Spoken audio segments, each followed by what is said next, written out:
You can spend years beside someone, share the same bed, the same toothbrush holder, the same hopes for a future, and still not know who you're really sleeping next to. I've seen it too many times in my line of work. As a forensic pathologist, I've peeled back the truth from lifeless bodies more often than I've peeled oranges at home. But nothing prepared me for the day I realized that the corpse wasn't on my table, it was my marriage. That night, the air in the morgue was unusually still. The fluorescent lights above flickered like they always did, cold and unforgiving, casting pale shadows across the room. I stood alone, hands still gloved from the last autopsy of Jane Doe, mid-30s, strangled, no ID, no next of kin. Another forgotten soul. I hung up my coat and smoothed the wrinkles out of my scrubs, but something inside me wouldn't smooth out. That night, my reflection in the locker mirror didn't look like me. It looked like a woman pretending everything was fine. Pretending she still had a husband who came home because he wanted to, not because he had nowhere else to go. Logan Hart, my husband, we'd been married for almost 9 years. He was charming, competent, a fellow forensic consultant in a different division. We once joked that we were the perfect match. He identified patterns in crime scenes. I identified truths inside the dead. But over the past year, the laughter stopped, something shifted. Not with a bang, not with a betrayal I could point at, but with silence. With perfume I didn't wear, with messages left unsent. With the absence of touch. When your life is built around facts, you start craving them even in love. I needed proof, and yet I was terrified of finding it.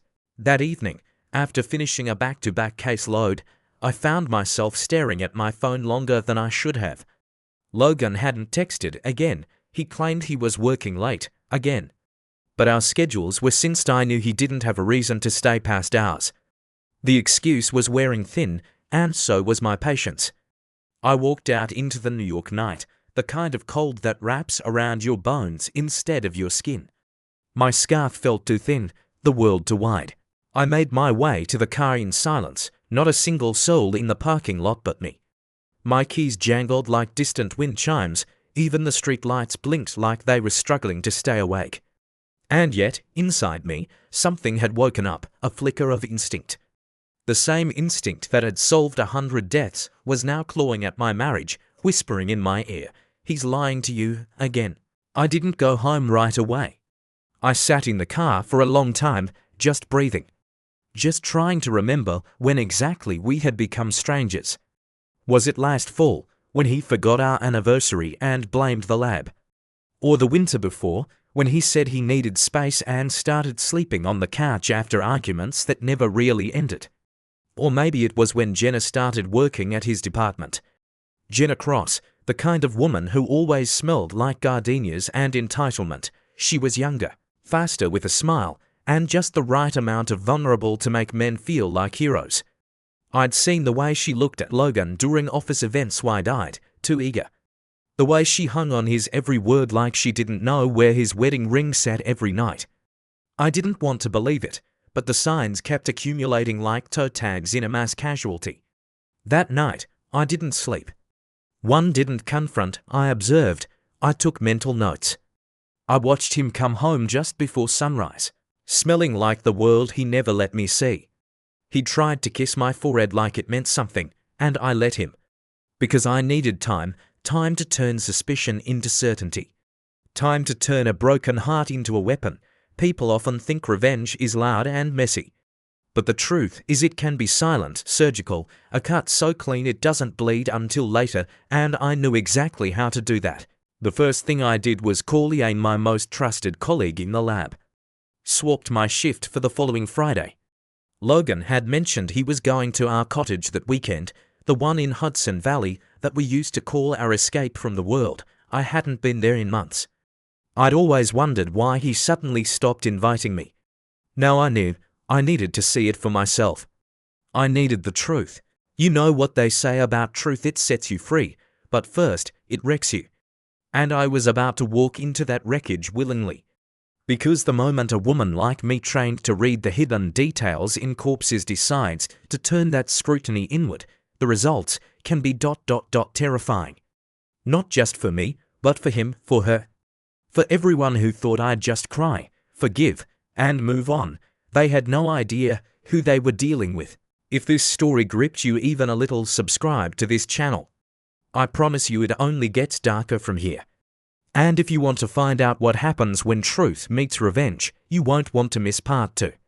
Reflection question: what do you believe is more dangerous in a marriage? A silent partner who stops loving you but never says it? B. A charming partner who lies with a smile? Comment your answer below. Or B, and let us know why. We read every comment, and your voice makes this journey real. There's a peculiar ache that only those in long marriages will understand, the kind that comes not from being alone, but from being beside someone who's no longer truly there. You see the same smile, the same shoulders, the same voice, but you begin to notice something's missing. The intimacy isn't dead, it's decaying, quietly, day by day. That's what Evelyn Hart had been living with for nearly 2 years. Logan had grown distant, not cruel, not openly dismissive, just absent. He wasn't the man who once sent her voice notes during lunch breaks or left post-it love messages on her laptop. These days, he came home smelling like perfume she didn't wear, with stories that didn't quite add up. Evelyn didn't confront him, not because she was afraid, but because she wanted to be absolutely sure. She believed in evidence. That belief had shaped her entire life and career. Emotion could lie, but proof didn't. So when Logan casually mentioned he'd be heading up to their old weekend cottage in Hudson Valley to replace the winter tires and chop some firewood, Evelyn said nothing. Just smiled thinly and asked when he was leaving. She noted every word, and as soon as he stepped out the door with his overnight bag, she was already setting her plan in motion. She swapped her shift with her colleague Yang, who grumbled but ultimately agreed. She knew she wouldn't have another window like this for weeks. Timing, in a marriage, used to mean remembering anniversaries. Now it meant catching betrayal in real time. The drive out of the city was long and grey. The clouds hung low over the Hudson like a curtain waiting to drop. She didn't listen to music, just the hum of the road and the rhythm of her thoughts. Each mile brought her closer, not just to the truth, but to a version of herself she hadn't met before. The woman who didn't want to just understand betrayal. She wanted to see it, hear it, taste the bitter edges of it, raw and unfiltered. When she reached the outskirts of the cottage property, she didn't pull into the driveway. She parked down the road, behind a line of birch trees, where her car would be hidden from view. The cottage sat at the edge of a wooded lot, wrapped in silence and shadows. Once, this had been a place of healing for them. A place of campfires and whispered dreams. Now, it was the setting for a confrontation that would unfold without words. Evelyn moved quietly, dressed in dark jeans and a faded sweatshirt. She followed the old gravel path, heart thudding but face blank. She'd trained herself to breathe through corpses, through blood-soaked scenes, through post-mortem chaos. She could certainly breathe through this. The window beside the living room was cracked open. She crouched beneath it, the damp earth soaking through her knees. She heard voices, muffled at first, then clearer, a woman's laugh, familiar, and then Logan's voice, low, warm, unguarded in a way he hadn't been with Evelyn for years. "This place is so cozy," the woman said. "I can't believe you've never brought me here before." "It's been too risky," Evelyn always used to tag along. But not this time. Evelyn's stomach twisted. There it was, the confirmation. She didn't cry, she didn't flinch. She listened, letting their words dig into her like scalpels. "Are you ever going to leave her?" the woman asked. Her tone was sweet but sharp, like someone who was tired of waiting. "I told you." "It's complicated," Logan replied. "Complicated." That was the word cheaters always used to excuse cowardice. "You don't have kids, no shared business." "What's so complicated?" "I just need a little more time," Logan murmured. "You always say that," the woman said. Evelyn recognized the voice now. Jenna Cross, the legal assistant with the overdone lash and faux empathy. The one who batted her eyes at Logan in meetings and pretended not to notice Evelyn at all. "I will," Logan promised. "I just ... don't want to hurt her." That line made Evelyn's jaw clench so tight it ached. He didn't want to hurt her, yet here he was, whispering promises on their marriage bed in a house she once called sacred. That wasn't protection, that was guilt dressed in hypocrisy. She crouched there for another 10 minutes. Enough to hear them clink glasses, enough to hear Jenna call him darling with a giggle Evelyn had once thought only she could inspire.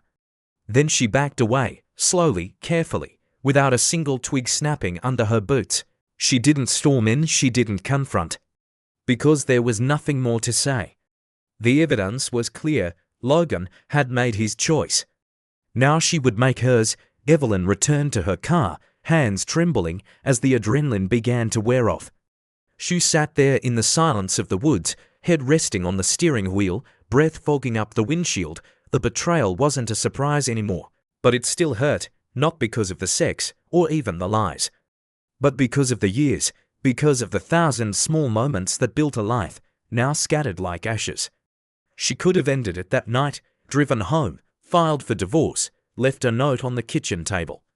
But something in her refused that exit, not out of vengeance, not yet, but because she couldn't let him believe he had one, that he could walk away unscathed, while she bled quietly in the background. No. If Logan wanted to play games, Evelyn would show him how dangerous it was to bet against someone who works with the dead, who understands fear not from theory, but from practice, who has looked into the eyes of corpses and still managed to uncover truth with precision. This wouldn't be a confrontation. It would be a performance, and it had already begun. In Betrayal, the worst part isn't the moment you realize the truth. It's the moment you realize the person you trusted never once looked back while you fell. And Evelyn's heart was done falling. She was about to rise. And when she did, she would bring the whole house down with her. Revenge doesn't always come in fire and fury. Sometimes it walks quietly in the cold. Sometimes it wears surgical gloves and thinks in clinical steps. Evelyn Hart wasn't a woman driven by rage. She was driven by calculation, the kind that comes from years of cutting through deception, identifying truths from silence, and listening to the stories bodies never got to tell. In the days after the Cottage incident, Evelyn didn't confront Logan. She didn't raise her voice, didn't cry, didn't even allow him the satisfaction of seeing guilt or grief on her face. She returned to her apartment, drank a glass of wine, and read through his messages with Jenna, every sweet nothing, every cheap promise he thought was safely hidden in his phone. She had installed the tracking app earlier that week while Logan was in the shower. He never even noticed. That alone told her everything. What's done wasn't the affair. It was the ease, the carelessness, the certainty that she, the woman who shared his home and wore his last name, would never question his loyalty. Logan believed he could get away with it. That made her decision simple. On a rainy Saturday morning, she visited the clinic under the guise of picking up some paperwork. The halls were quiet. Most of the staff had the weekend off. It made her job easier. She found Vince in the basement corridor, sipping burnt coffee and scrolling on his phone. He was a morgue attendant, overworked, underpaid, and, more importantly, discreet when needed. "I need your help," Evelyn said flatly. Vince raised an eyebrow. "With what?" She hesitated for a beat. "I need a body." He blinked. "Excuse me?" "One of the unclaimed ones. Just for a night, no damage, no questions." "I'll return it before dawn." He stared at her, stunned. "You realize how illegal that is? I also realize your daughter's tuition is overdue, and you've maxed out 3 credit cards. I'm offering cash, in an envelope. No names, no trails." He swallowed. "Who is it for?" "My husband," she replied, her voice like ice. "He cheated. I'm going to introduce him to someone colder than me." Vince wasn't proud of saying yes, but he helped her. Together, they loaded the body, carefully wrapped in plastic, into the back of Evelyn's car. It was heavier than she remembered. Death always was. Still, she drove away with a strange sense of calm. She knew what was coming, and for once, she was in control. She made one stop along the way, pulling into a gas station on the edge of town. Sitting outside, nursing a warm beer, was Rick, a homeless man everyone in the neighborhood recognized. He was drunk, of course, but still mobile. "Want a bottle of whiskey?" Evelyn asked, stepping out of the car. Rick looked up, dazed. "What's the catch?" "I need you to carry something heavy into a house for me." "No questions," he grinned. "You got it, lady." By the time they reached the Hudson cottage, the sun was low and the sky bruised purple. Evelyn parked in her usual spot, grabbed a small syringe from her bag, and instructed Rick to wait by the gate. Then she entered the house. Logan was inside, as expected. He didn't hear her until she was already behind him. She didn't waste time. "What are you?" he managed to ask before she drove the needle into his thigh. He gasped, staggered, and tried to fight the sedative. But within seconds, his limbs gave out and his words melted into a slur. She caught him before he collapsed, easing him into the armchair like a caretaker with a sleeping child. "You'll be fine," she murmured. "Just taking a little nap before your guest arrives." Outside, she called Rick in. Together, they carried the corpse inside and laid it on the bed. She covered it with a thick quilt, making sure the pale, blue-tinted face was just slightly visible enough to be discovered, not enough to alarm from a distance.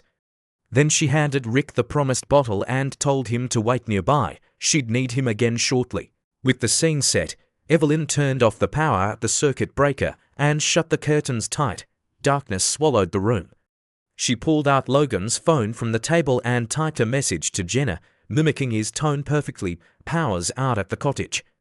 Bring a flashlight. I'm in the bedroom. Feeling a little off? Just come straight in."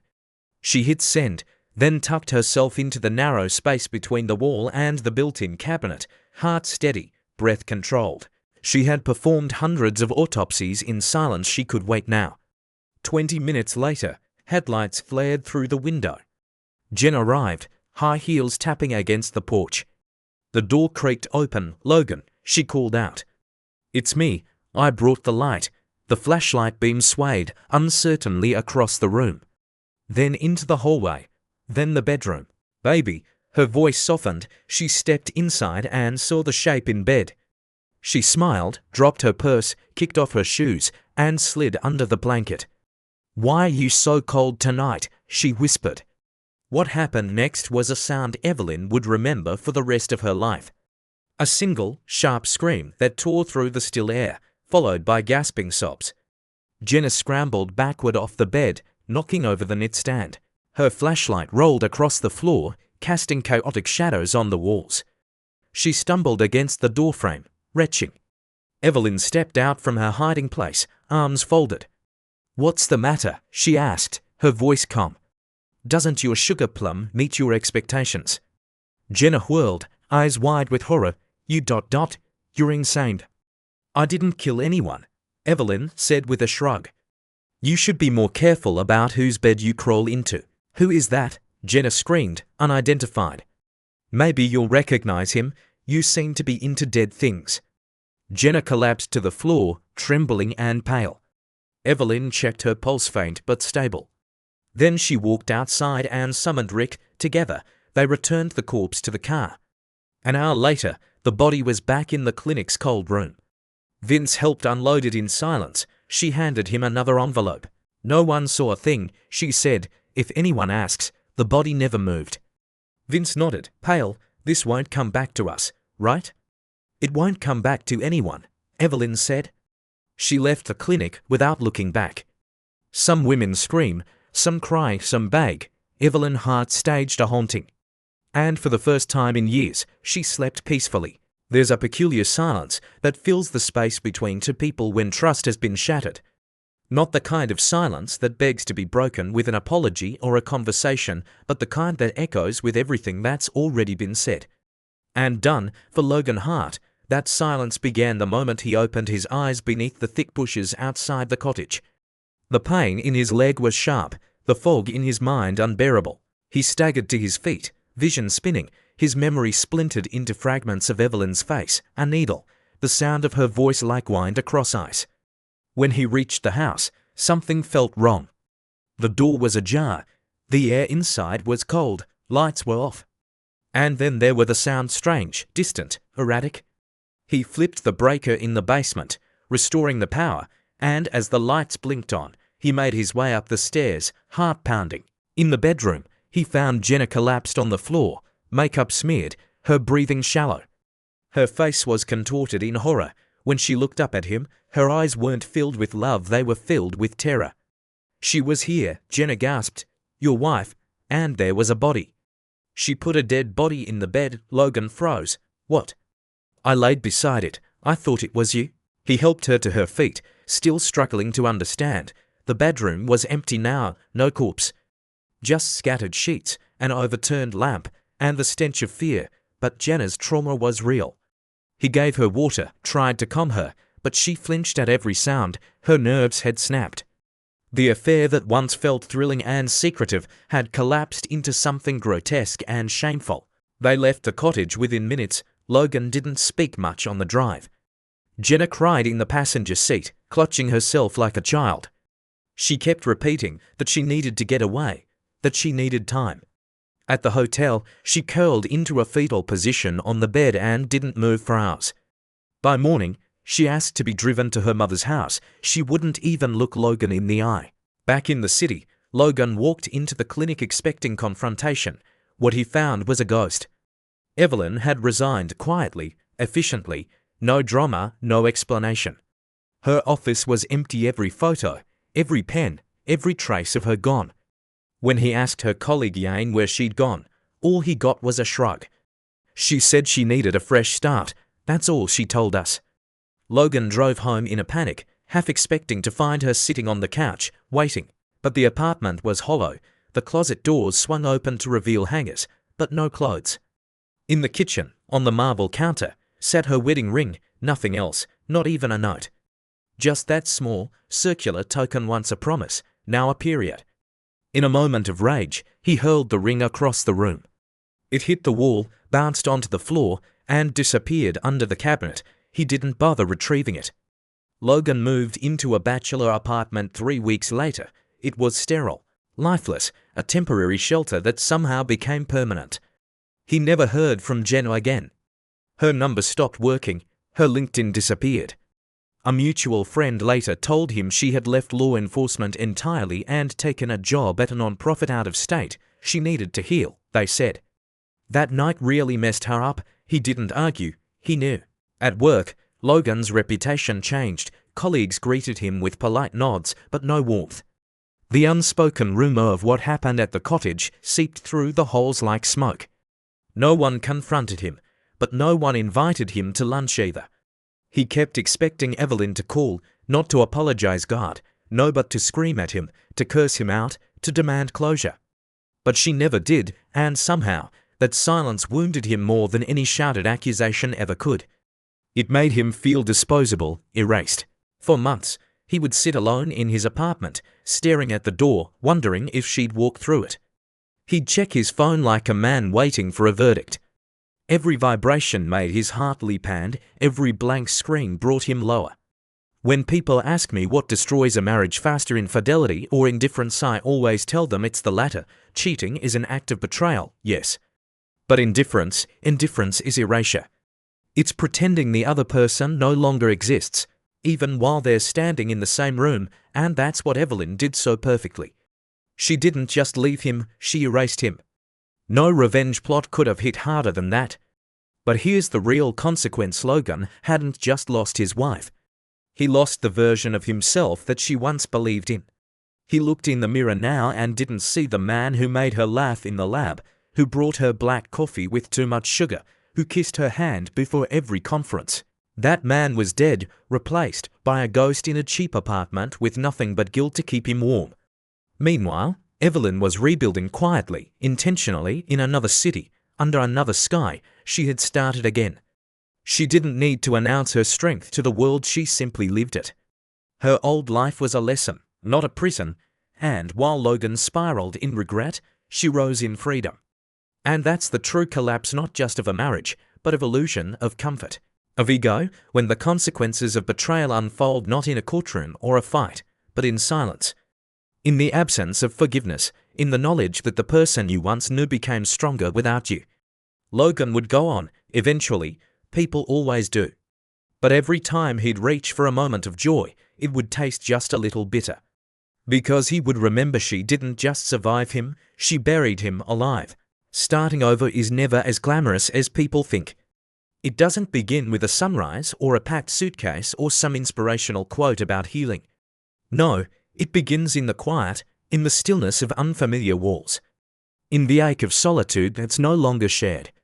Evelyn Hart understood this better than most. She didn't run from her old life.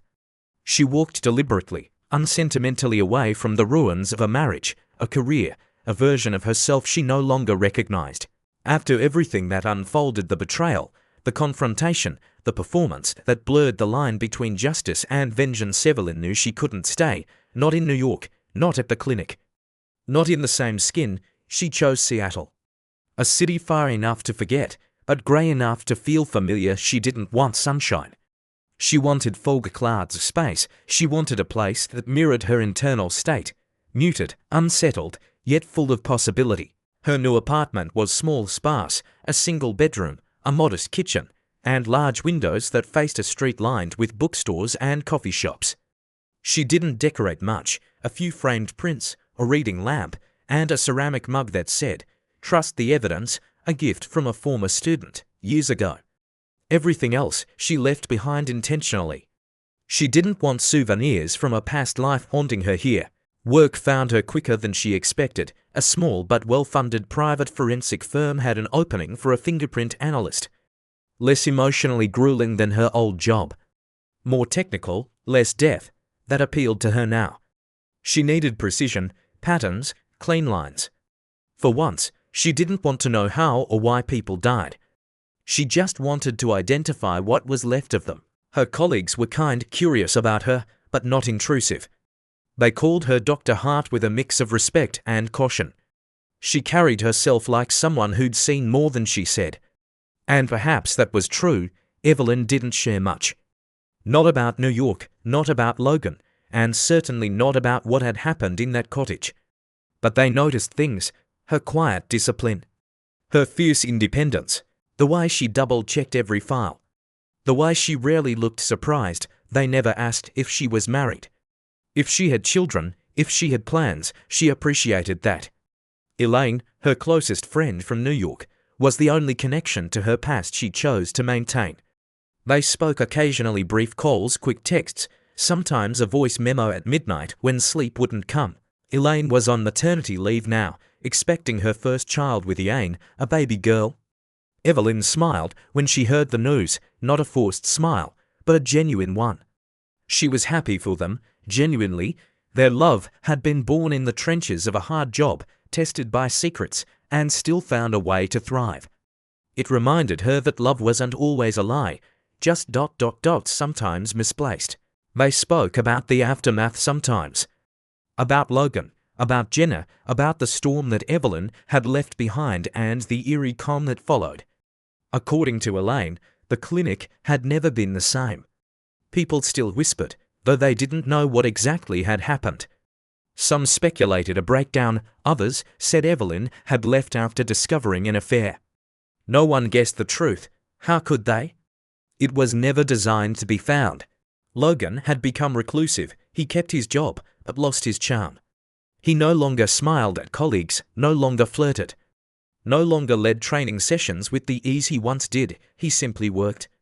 And then went home, alone. That was enough for Evelyn.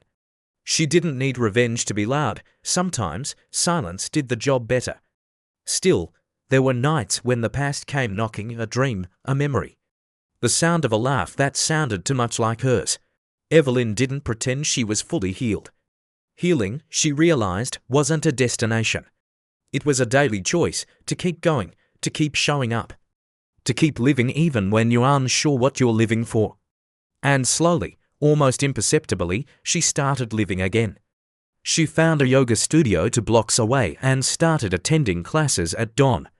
The instructor never asked about her past, just taught her how to breathe again. She took long walks near the harbor, watching the boats drift in and out, wondering what it would feel like to not belong to anything or anyone. She started journaling, something she hadn't done since her university years.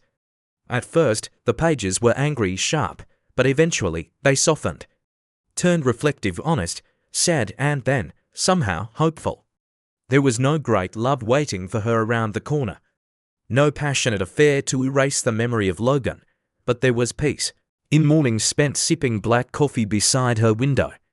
In quiet evenings with a book in her lap and jazz humming from a vintage radio. She had built something small, but it was hers. And no one could take it from her this time. There was a moment, a quiet Tuesday in March, when she realized she hadn't thought about Logan all day. She hadn't imagined his face, his lies, his betrayal. She hadn't relived the night in the cottage or the look in Jenna's eyes when she saw the truth. She had simply lived, and in that moment, she knew she was free. Freedom doesn't always roar, sometimes it whispers. Sometimes it looks like waking up alone and not feeling lonely. Sometimes it tastes like toast and honey at 6 a.m. Sometimes it smells like rain on concrete. Sometimes it just feels like ...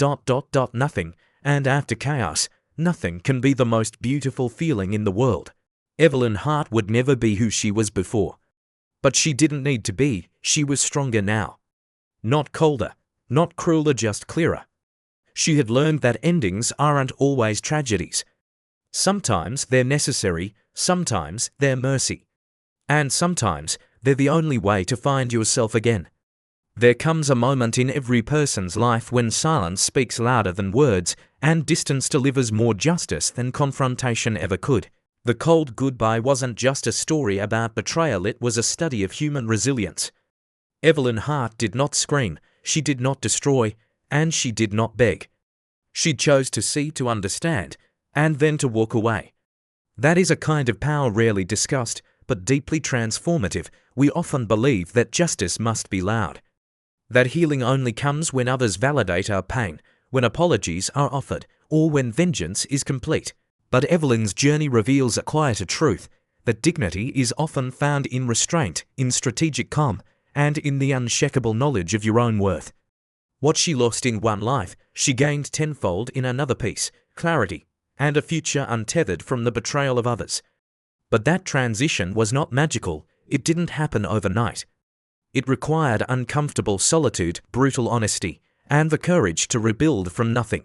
Evelyn didn't escape her past, she studied it, dismantled it, and carried only the wisdom into her new life. She didn't just survive infidelity, she transcended it, not by seeking revenge, but by reclaiming her power through thoughtful, deliberate action. What we must understand is this: not every storm in your life is meant to be fought with fire. Some are meant to be studied, endured, and then outlived. Not every betrayal needs an answer, sometimes the answer is silence. Sometimes the greatest revenge is not their downfall, it's your rise, and rise. Evelyn did. She left behind a marriage that no longer held love, a career that drained her, and a life she no longer recognized. But she didn't leave with bitterness, she left with knowledge, with awareness. And above all, with a clean slate.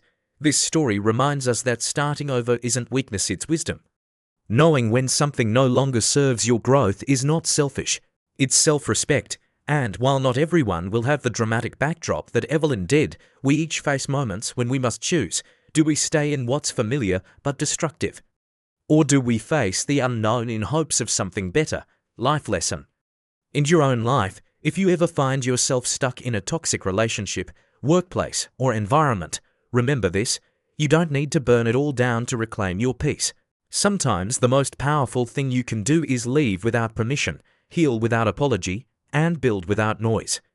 The clean slate you seek isn't waiting for you at the end of a dramatic showdown.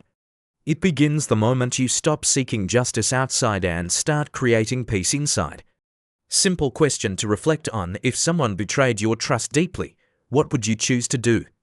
A walk away in silence, B, confront them and demand accountability. Please comment your answer below, or B, and share why. Your insights might help someone else who's quietly struggling in their own story. And if this story meant something to you, even a single line, please consider subscribing to the channel. It helps the content stay alive and gives us a reason to keep creating stories that matter. If you'd like to support this work further, even a small donation can go a long way. As the person behind this project, I may be getting older, but I still believe in using my time to bring value to society, to reflect, and to remind others of their strength.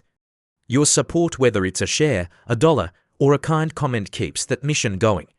Thank you for being here, and remember, sometimes the best revenge is simply becoming a better, freer version of yourself,